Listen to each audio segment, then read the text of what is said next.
শিক্ষা যারা গ্রহণ করবে না তাদের ব্যর্থতা, তাদের ধ্বংস অনিবার্য।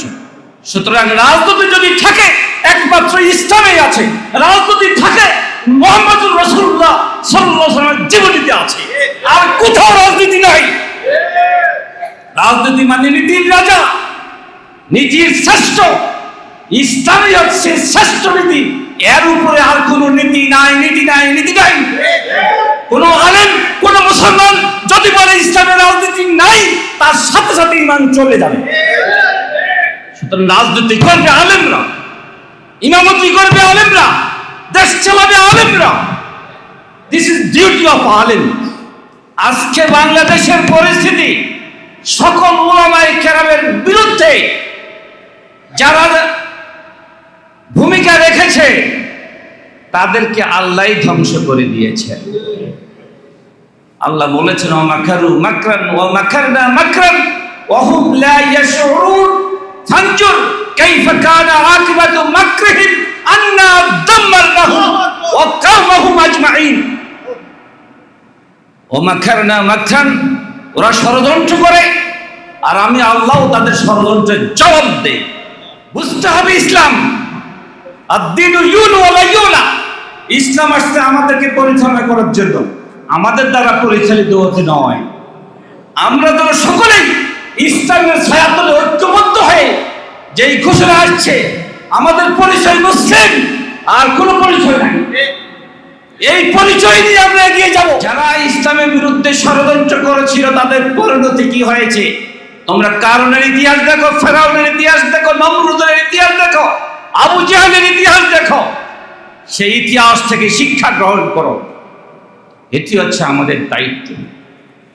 যদি আজকে আমরা শিক্ষা গ্রহণ করতে না পারি আমরা ব্যর্থ হয়ে যাব। আল্লাহ তাআলা যার কল্যাণ চান তাকে আল্লাহ তাআলা আল্লাহর দরবারে চোখ দিয়ে পানি ছড়ে আল্লাহর কাছে কাঁদার তৌফিক দিয়ে দেন। আল্লাহর কাছে মাপ চাওয়ার জন্য তাকে সেই যোগ্যতা দিয়ে দেন। অন্য পক্ষে যাকে আল্লাহ ধ্বংস করতে চান তার মধ্যে আল্লাহর নেককার বান্দাদের বিরুদ্ধে তাদেরকে লেলিয়ে দেওয়ার ব্যবস্থা করে দেন। আজকে বাংলাদেশের পরিস্থিতি সকল উলামায়ে কেরামের বিরুদ্ধে যারা ভূমিকা রেখেছে তাদেরকে আল্লাহই ধ্বংস করে দিয়েছে।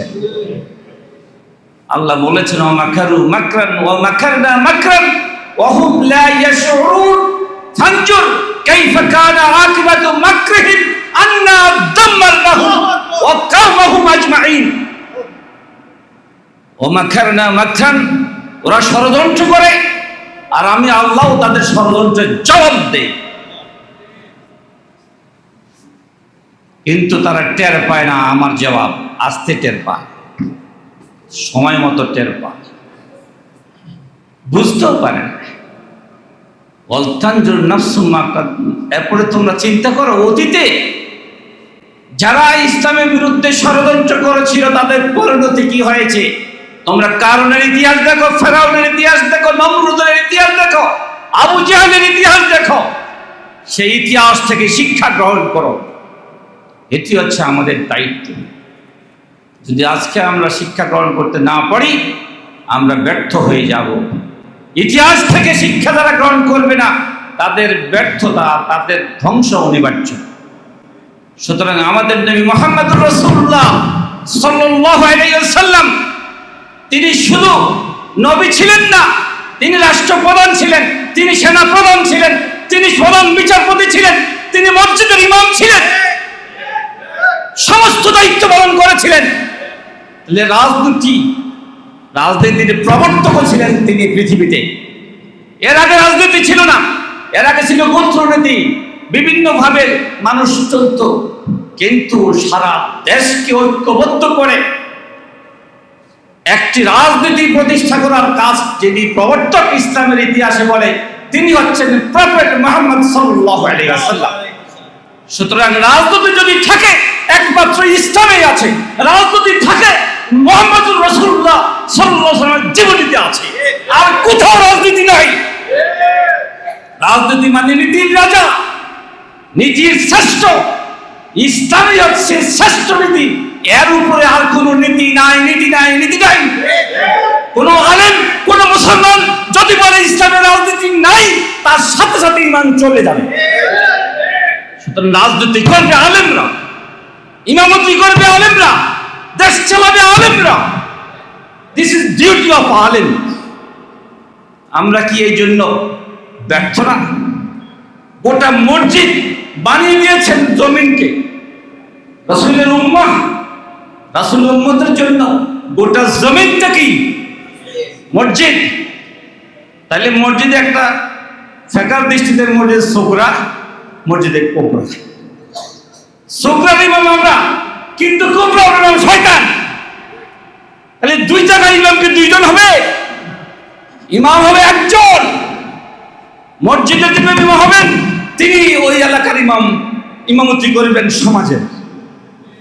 যিনি রাষ্ট্রপ্রধান হবেন তিনি রাষ্ট্রের সবচেয়ে বড় মসজিদের ইমাম হবেন। আমাদের বাইতুল মুকাররমের ইমাম হবেন যিনি রাষ্ট্রপ্রধান হবেন। মসজিদের ইমামতির যোগ্যতা যার নাই, তার মসজিদে কুবরার ইমামতি করার কোনো যোগ্যতা নাই। বুঝতে হবে ইসলাম। আদ-দীনু ইউলু ওয়া লা ইউলা। ইসলাম আসছে আমাদেরকে পরিচালনা করার জন্য, আমাদের দ্বারা পরিচালিত হতে নয়। আমরা তো সকলেই ইসলামের ছায়াতলে ঐক্যবদ্ধ হয়ে যেই ঘোষণা আসছে, আমাদের পরিচয় মুসলিম, আর কোনো পরিচয় নাই। এই পরিচয় নিয়ে আমরা এগিয়ে যাব। আল্লাহ আমাদেরকে তৌফিক দান করুন।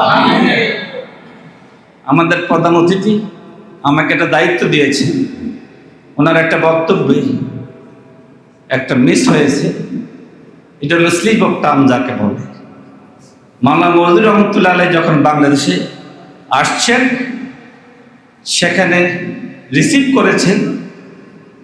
উনি বলেছেন যে এটা আমার থেকে, আমার পক্ষ থেকে বলে দিবেন, যেটা আমার ফরজ হয়ে গেছে, ওয়াজিব হয়ে গেছে। এই জন্য আমি বলছি যে রিসিভ করেছিলেন আশরাফ আলী থানভী রহমতুল্লাহ আলাইহির নাম বলছিলেন, রিসিভ করেছিলেন শামসুল হক ফরিদপুরি রহমতুল্লাহ। ওইটা উনি বলেছিলেন যেটা সংশোধন আপনি করে দেবেন।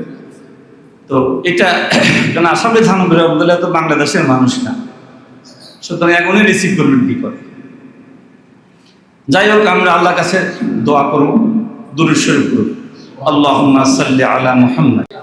ইন্নাল হামদালিল্লাহ ওয়াস সালাতু ওয়াস সালামু আলা রাসূলিল্লাহ ওয়া বা'দ। আসলে আলেমদেরকে দেখলেই এমনি আনন্দে সবসময় আত্মহারা হয়ে যায়। আলেমদেরকে দেখা মাত্র মুস্কি হাসি দিলেই সগিরাগুলা মাফ হয়ে যায়। সুতরাং সেই জায়গায় আমরা যে আজকে বক্তব্য যা দিয়েছি, এ অনুযায়ী প্রয়োজন আজ কথা নয় কাজ। কি প্রয়োজন?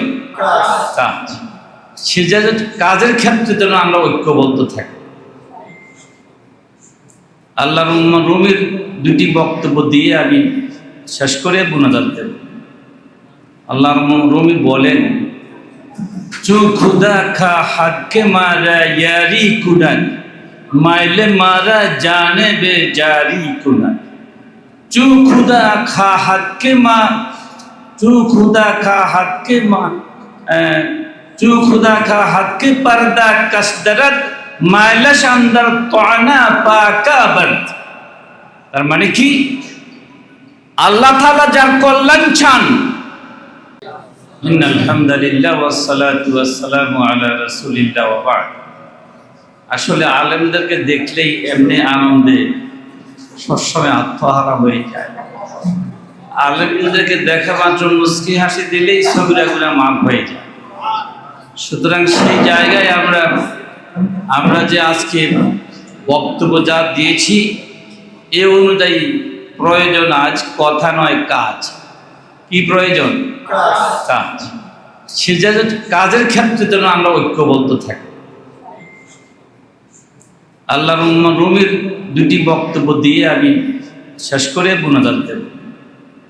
আল্লাহ রুমি বলেন, চু খুদা খা হাক্কে মারা ইয়ারি কুনান, মাইলে মারা জানে বে জারি কুনান। চু খুদা খা হাক্কে মা, চু খুদা খা হাক্কে মা, চু খুদা খা হাত কে পর্দা কসদরত মাইলাশ আন্দর তোয়ানা পাকাবত। তার মানে কি, আল্লাহ তাআলা যার কল্যাণ চান